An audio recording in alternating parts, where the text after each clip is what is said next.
Hey y'all, you know what time it is? Ha! Get into it! Yes! Lots of natural light today. Hi y'all, I'm sorry my hair's still wet. I just got out of the shower a few moments ago. But I hope everybody's having a really good day.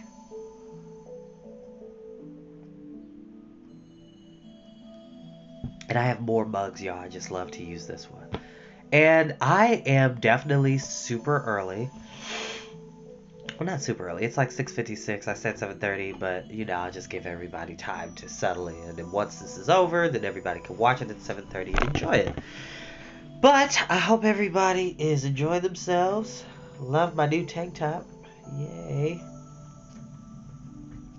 1825 is when Yellow Springs was established. Shout out to Basho T-shirt shop. It is great. It's here in town. It's local. It's good stuff. Yes. This week has started off really, really good. I went to the Columbus Zoo for the first time yesterday after a doctor's appointment I had earlier that morning, which was taken care of. I just had a great time. I went with two really good friends of mine, and we had a ball. I've never been to the Columbus Zoo. It's huge, and it was a lot of fun. I got to touch a stingray and saw a giant manatee. It was huge. I'm not kidding. This manatee was on record to be like over 350 pounds. It was huge. Um, saw tigers. I saw a lion fight. Just a whole bunch of stuff. And it was just so much fun. It was very nostalgic for me because I haven't been to the zoo since I was 17 or 16 was the last time that I went. This is estimating, so forgive me for my family members that remember taking me to the zoo the last time back in Cleveland, because I love the Cleveland Zoo. Haven't been there in a while, but I still love it. But we didn't come to hear me jabber on. We came to hear a story. And we literally have, hold on, 1, 2. This one has 16 chapters. I thought it was 15. Okay. So we don't have that much to go. I will be back here tomorrow. I'll make sure to make a post about it. And for those, and I'm going to continue to say this, for those who haven't taken the time to, you do not have to watch these videos when they go live. You can like, share, subscribe onto the YouTube channel, which is available. It is called Storytime with Chris. You can look in the search engine. Storytime is one word with Chris. And you should be able to pull it up. My face should pop up. So if you would like, share it with your friends or listen to it on your downtime. This is just a fun project for me to not only get kids excited about reading, but also to impart the fact that reading is not just fundamental, it is essential. It helps us build our knowledge, it helps us broaden our horizons, learn about different cultures, learn about different perspectives, learn about different people of all different walks of life. It doesn't matter how old or young you are, you should always be reading, whether it's a book, a magazine, a novel, a comic. I said book earlier, sorry.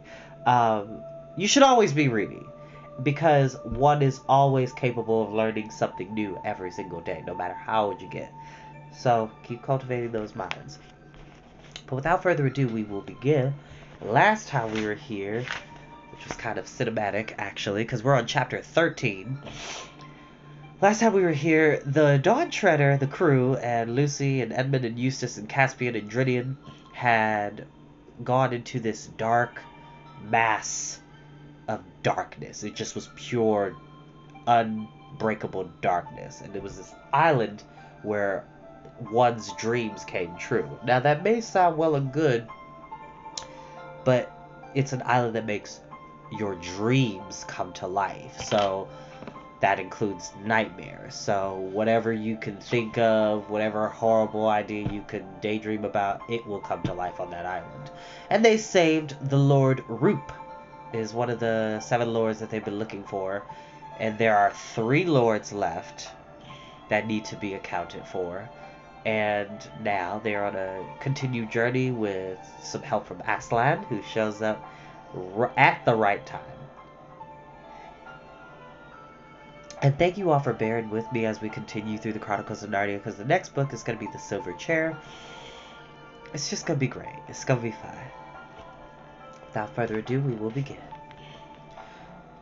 Oh, before I start, I don't own the music that we are playing in the background, which is definitely Xenosaga, which is episode 1 of Xenosaga. It's one of my favorite JRPGs of all time. It's an amazing video game franchise that I really deserves either an HD remastered version of all 3 of the original episodes of that series and make an episode for it. This game was the perfect balance of science fiction and high fantasy elements, and it was just great. It's a really great game. If you haven't played it, check out Xenosaga if you are able to.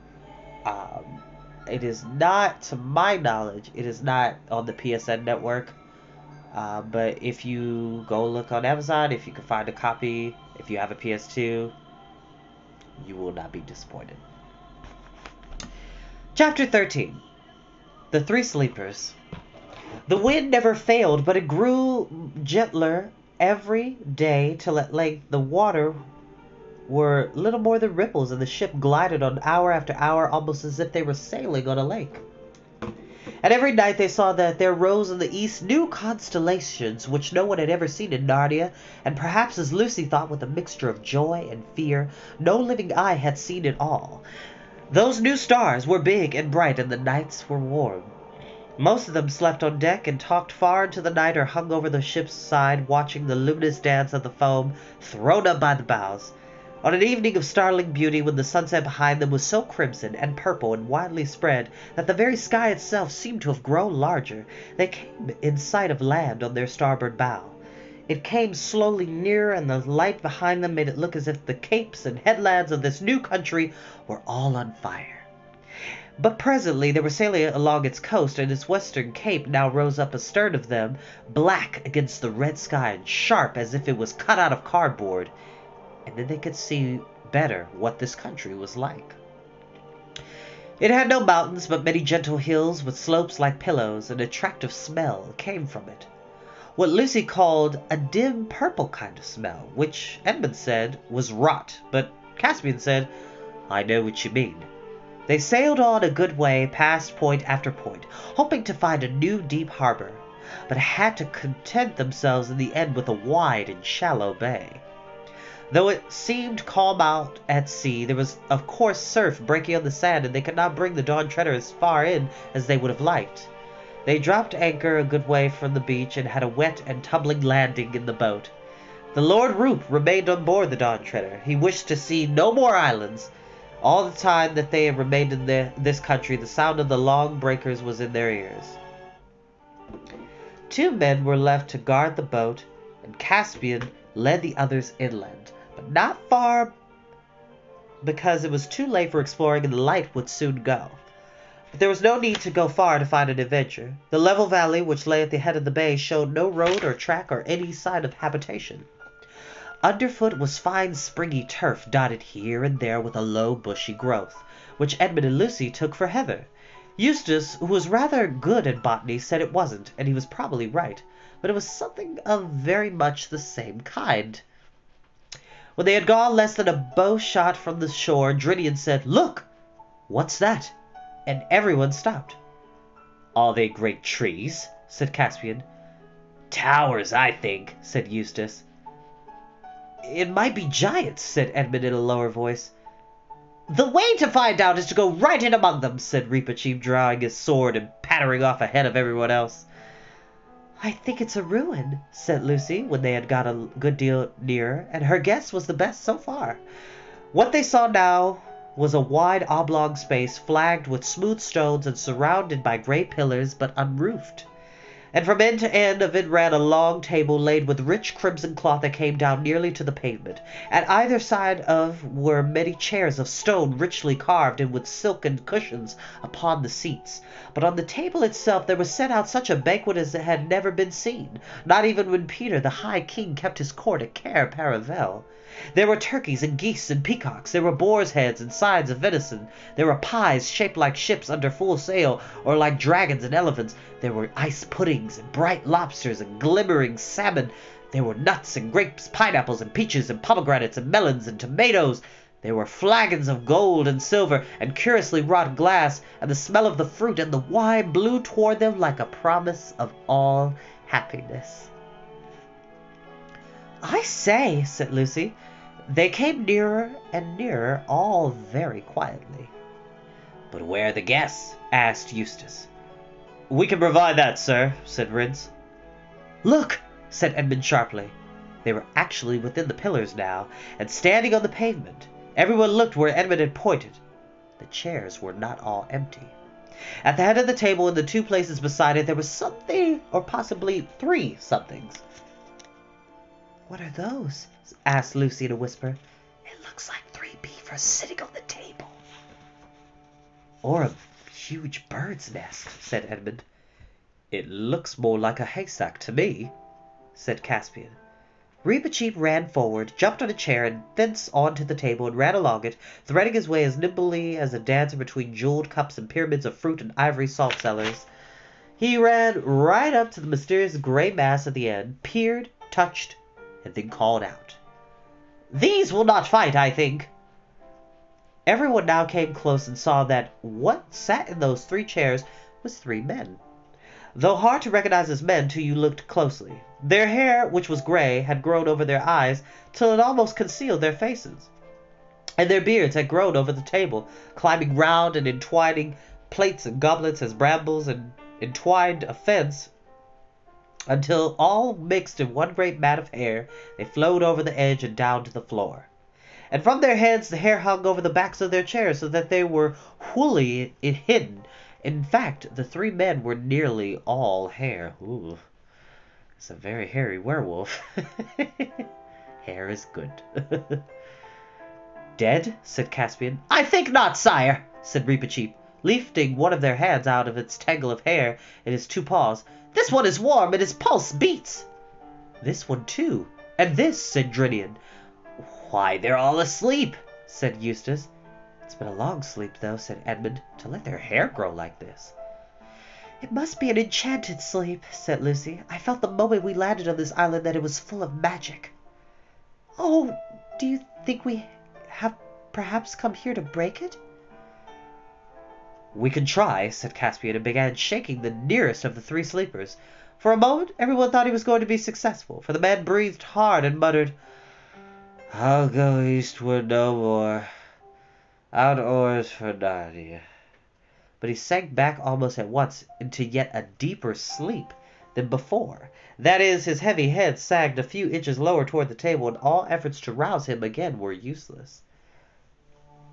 With the second it was much the same. "We're born to live like animals. Get out to the east while you've a chance. Lands behind the sun," and sank down. And the third only said, "Mustard, please," and slept hard. "Out oars for Narnia, eh?" said Drinian. "Yes," said Caspian. "You are right, Drinian. I think our quest is at an end. Let's look at their rings. Yes, these are their devices. This is the Lord Revelin. This is the Lord Argos, and this the Lord Mavramorn." "But we can't wake them," said Lucy. "What are we to do?" "Begging your majesty's pardons all," said Rince, "why not fall to while you're discussing it? We don't see a dinner like this every day." "Not for your life," said Caspian. That's right," said several of the sailors. "Too much magic about here. The sooner we're back on board, the better." "Depend upon it," said Reepicheep, "it was from eating this food that these 3 lords came by a 7 years' sleep." "I wouldn't touch it to save my life," said Drinian. "The light's going uncommon quick," said Rhynelf. Back to ship," muttered the men. "I really think," said Edmund, "they're right. We can decide what to do with the 3 sleepers tomorrow. We daren't eat the food, and there's no point in staying here for the night. The whole place smells of magic and dangerous." "I'm entirely of King Edmund's opinion," said Reepicheep, "as far as concerns the ship's company in general, but I myself will sit at this table till sunrise." "Why on earth?" said Eustace. "Because," said the mouse, "this is a very great adventure, and no danger seems to me so great as that of knowing when I get back to Narnia that I left a mystery behind me through fear." "I'll stay with you, Reep," said Edmund. "And I too," said Caspian. "And me," said Lucy, and then Eustace volunteered also. This was very brave of him, because he never having read such things or even heard of them till he joined the Dawn Treader, made it worse for him than for the others. "I beseech your majesty," began Drinny. "No, my lord," said Caspian, "your place is with the ship, and you have had a day's work while we five have idled." There were a lot of argument about this, but in the end Caspian had his way. As the crew marched off to the shore in the gathering dusk, none of the 5 watchers, except perhaps Reepicheep, could avoid a cold feeling in his stomach. They took some time choosing their seats at the perilous table. Probably everyone had the same reason, but no one said it out loud, for it was really a rather nasty choice. One could hardly bear to sit all night next to those 3 terrible hairy objects which, if not dead, were certainly not alive in the ordinary sense. On the other hand, to sit at the far end so that you would see them less and less in this night grew dark and wouldn't know if they were moving, and perhaps wouldn't see them at all about 2 o'clock. No, it was not to be thought of. So they sauntered round and round the table, saying, "What about here?" and, "Oh, perhaps a bit further on," or, "Why not on this end?" till at last they settled down somewhere about the middle, but nearer to the sleepers than to the other end. It was about 10 by now, and almost dark. Those strange new constellations burned in the east. Lucy would have liked it better if they had been the leopard and the ship and the other old friends of the Narnian sky. They wrapped themselves in their sea cloaks and sat still and waited. At first there was some attempt at talk, but it didn't come to much. And they sat, and all that time they heard the waves breaking on the beach. After hours that seemed like ages, there came a moment when they all knew they had been dozing a moment before, but were all suddenly wide awake. The stars were all in quite different positions from those they had last noticed. The sky was very black, except for the faintest possible grayness in the east. They were cold, though thirsty and stiff. And none of them spoke, because now at last something was happening. Before them, beyond the pillars, there was the slope of a low hill, and now a door opened in the hillside, and light appeared in the doorway, and a figure came out, and the door shut behind it. The figure carried a light, and this light was really all that they could see distinctly. It came slowly, nearer and nearer, till at last it stood right at the table opposite to them. Now they could see that it was a tall girl dressed in a single long garment of clear blue which left her arms bare. She was bareheaded, and her yellow hair hung down her back. And when they looked at her, they thought they had never before known what beauty meant. The light which she had been carrying was a tall candle in a silver candlestick, which she now set upon the table. If there had been any wind off the sea earlier in the night, it must have died down by now, for the flame of the candle burned as straight and still as if it were in a room with the windows shut and the curtains drawn. Gold and silver on the table shone in its light. Lucy now noticed something lying lengthwise on the table which had escaped her attention before. It was a knife of stone, sharp as steel, a cruel-looking, ancient-looking thing. No one had yet spoken a word. Then Reepicheep first, and Caspian next. They all rose to their feet because they felt she was a great lady. "Travelers who have come from far to Aslan's table," said the girl, "why do you not eat and drink?" "Madam," said Caspian, "we feared the food because we thought it had cast our friends into an enchanted sleep." "They have never tasted it," she said. "Please," said Lucy, "what happened to them?" "7 years ago," said the girl, "there came here in a ship whose sails were rags and her timbers ready to fall apart. There were a few others with them, sailors, and when they came to this table, one said, 'Here is the good place. Let us set sail and reef sail and row no longer, but sit down and end our days in peace.' And the second said, 'No, let us re-embark and sail for Narnia and the west. It must be that Miraz is dead.' But the third, who was a very masterful man, leapt up and said, 'No, by heaven, we are men and Talmarines, not brutes. What should we do but seek adventure after adventure? We have not long to live in any event. Let us spend what is left in seeking the unpeopled world behind the sunrise.' And as they quarrelled, he caught up the knife of stone which lies there on the table, and would have fought with his comrades. But it is a thing not right for him to touch. And as his fingers closed upon the hilt, deep sleep fell upon the 3, and till the enchantment is undone, they will never awake. "What is this knife of stone?" asked Eustace. "Do none of you know it?" said the girl. I think," said Lucy, "I've seen something like it before. It was a knife like it that the White Witch used when she killed Aslan at the stone table long ago." "It was the same," said the girl, "and it was brought here to be kept in honor while the world lasts." Edmund, who had been looking more and more uncomfortable for the last few minutes, now spoke. "Look here," he said, "I hope I'm not a coward about eating this food. I mean, I'm sure I don't mean to be rude. We've had a lot of queer adventures on this voyage of ours, and things aren't always what they seem. When I look at your face, I can't help believing all you say. But then that's just what might happen with a witch, too. How are we to know you're a friend?" "You can't know," said the girl. "You can only believe or not." After a moment's pause, Reepicheep's small voice was heard. "Sire," he said to Caspian, "of your courtesy, fill my cup with wine from that flagon. It is too big for me to lift. I will drink to the lady." Caspian obeyed, and the mouse standing on the table held up a golden cup between its two paws and said, "Lady, I pledge you." Then it fell to on a cold peacock, and in a short while everyone else followed his example. All were very hungry, and the meal, if not quite what you wanted for a very early breakfast, was excellent as a very late supper. "Why is it called Aslan's table?" asked Lucy presently. "It is set here by his bidding," said the girl.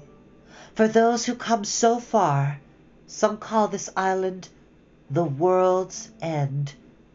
For though you can sail further, this is the beginning of the end." "But how does the food keep up?" asked the practical Eustace. "It is eaten and renewed every day," said the girl. "This you will see." "And what are we to do about the sleepers?" asked Caspian. "In the world from which my friends come, they have a story of a prince or a king coming to a castle, where all the people lay in an enchanted sleep. In that story he would not dissolve the enchantment until he had kissed the princess." "But here," said the girl, "it is different. Here he cannot kiss the princess till he has dissolved the enchantment." "Then," said Caspian, "in the name of Aslan, show me how to set out about that work at once." "My father will teach you," said the girl. "Your father?" said everyone. "Who is he, and where?" "Look," said the girl, turning round and pointing at the door in the hillside. They could see it more easily now, for while they had been talking, the stars had grown fainter, and great gaps of white light were appearing in the grayness of the eastern sky.